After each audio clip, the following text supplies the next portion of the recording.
Amici di Generazione Stop, buongiorno. Oggi mi trovo qui a Mussomeli, che sono venuto a trovare un grande attore, Vincenzo Riotta. Ha paura, Buscetta. Ne ho viste di più brutte, dottore. Allora andiamo.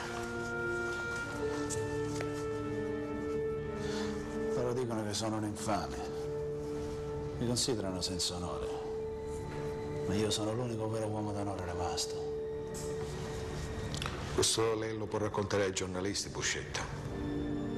Perché mi dice queste cose? Io ho bisogno del suo appoggio oggi. Infatti oggi lei ce l'ha. Sta facendo una cosa complicata. Sta difendendo il suo onore perdendolo. Non è più un uomo d'onore. Oggi è solo un uomo. E questo è più difficile, mi creda. Nasci a Mussomeli e vai in Inghilterra o viceversa. Che è successo nella tua vita?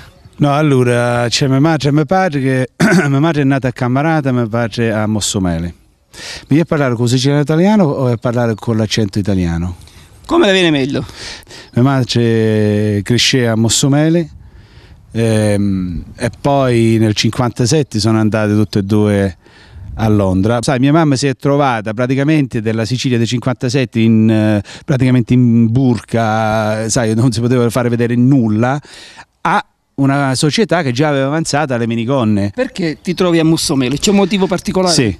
Niente, c'ho un cugino, zii che vivono qua, sono venuto un anno e mezzo fa dopo 20 anni che non ci venivo, parlando con mio cugino Frank che vive qui, Frank amico che vive, sai, il parrucchiere che vive qui a Mussomeli. Io ho detto, beh, conosco Salvatore Giardina, un ragazzo molto in gamba che infatti sono a tutte le mie aspettative. Lui mi ha invitato, è stato il motore nucleare Salvatore, è stato un momento di rivelazione che ho capito quanto è stata importante la mia cultura mussomolese, perché lì hanno conservato preziosamente, perché erano circondati di questo, ripeto, questa cultura così aliena, la loro cultura, e ce l'hanno trasmesso a noi in tutte le maniere, con tutte le piccole detti, tutte le cose, cibo, io andavo a scuola con le panine giuste che mangiavano fish and chips, no? Beh, è una creatività che lo vedi, tu sei nelle classi, una creatività che dove ne venne? Com'è possibile che sta gente che non hanno mai fatto niente scrivono e hanno una sensibilità, un senso di comicità, di drammaticità, e chi ci insegna? Vuol dire che i siciliani ce l'hanno nel sangue? No, siamo, perché come ha detto Marlon Brando, recitare è solo mentire e noi siamo bravissimi a mentire, però quelli che sono veramente bravi è quelli che mentono e ci credono.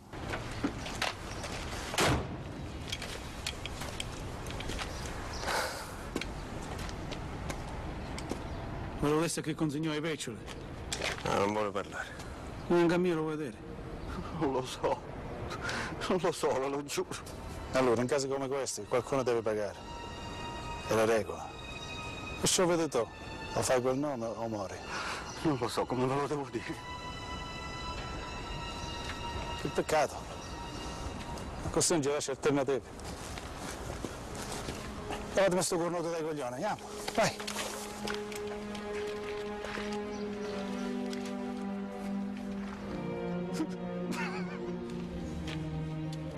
Minchia!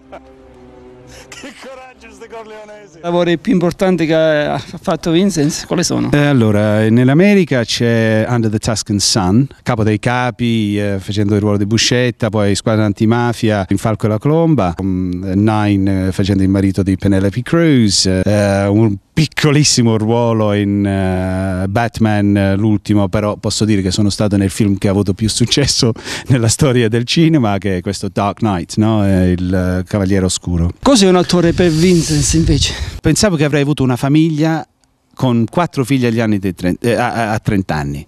La verità è che io non mi sono potuto permettere di mantenere una famiglia fino a 40 anni. Fino adesso poi è sempre una fatica come tutti, non pensate che sai fa film qua e là, no, l'attore è così precario, allora devi essere un pazzo scatenato, devi essere coraggioso, però essendo sul set, quando sei lì veramente pensi mamma mia mi pagano per essere qua. Il problema come svantaggio è che lo fanno una volta all'anno, capito? Il resto del tempo devi stare attento come cacchio fare a pagare la bolletta, la cosa, quando ho tanti soldi e devo poi farlo durare 4-5 mesi. Cosa diresti a chi vuole intraprendere questa carriera, questo lavoro? Pensaci bene, perché se non ci pensi bene a tutto e chiedi, prendi più informazione che puoi sulla realtà, non vi fate ingannare di quelle che vedete che parlano, io ce l'ho fatta. È certo che se, sai, 1% ce la fanno, è il 99% che hanno talento. Il problema è che guarda qua, che non hanno esperienza. Poi ci sono tantissimi attori nel mondo che hanno un sacco di talento, ma non arrivano. Perché?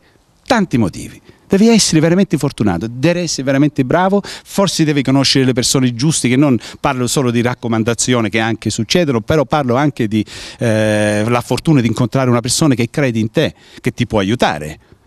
E questi sono tutte cose che sono completamente imprevedibili, però prima che entrate come professione, sacrificando famiglia, soldi, insicurezza, tutte queste cose, pensateci bene. Se poi dopo che ci avete pensato non potete fare nemmeno, fatelo. Tu dici che siamo ladri,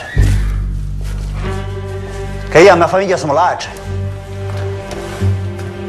Vedi che mio padre morì per fame, eppure mio frate che era piccerino morirono sotto agli occhi miei mentre che prendevano la polvere di una bomba per venderla e comprarsi il pane. E ora tu vieni e mi dici che siamo ladri! Sì signore, lo nego! E tutti e tre! Anzi 4-5 quando minchia siete lì fuori! E quando non c'è più Don Michele vi siete messi a fare mamma santissima! Un saluto per Bussomere, per la Sicilia, per qualcosa che ti stiamo dando a te e tu stai dando a noi, per esempio. Un messaggio forte. Avete il mio cuore, più di che esso. Ma mio mi fate paura! Eppure gli altri sono d'accordo! Io avevo un patto con Navarra e voi l'avete rotto! E questo non è di uomini d'onore! Oh! E vantaggi e svantaggi, visto che parliamo di cos'è l'attore? Beh, vantaggi sono tanti, cazzo, scusa.